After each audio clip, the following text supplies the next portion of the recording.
कोणीही व्यक्ती कोणत्याही व्यक्तीसमोर तुम्हाला जर बोलायचं असेल ते स्पष्ट बोला आणि आपले मत व्यक्त करा.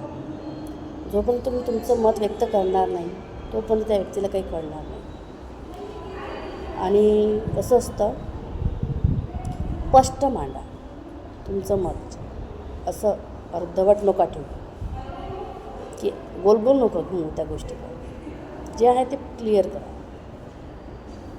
आणि बोलताना त्या व्यक्तीला पटतही नसेल किंवा पटत असेलही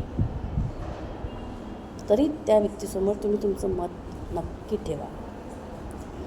त्या व्यक्तीने निर्णय तुम्हाला चुकीचा देऊ की बरोबर देऊ की तो म्हणजे मला काय घेणं नाही तुझ्या बोलण्याशी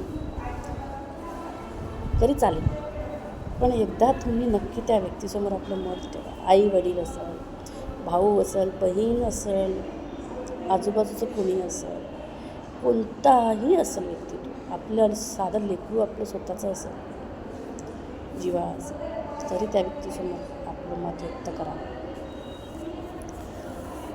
कारण असं आहे, आपण जोपर्यंत बोलणार नाही ना तोपर्यंत त्या व्यक्तीला कळणार नाही की आपल्या मनात काय चाललं. आपले विचार स्वतःचे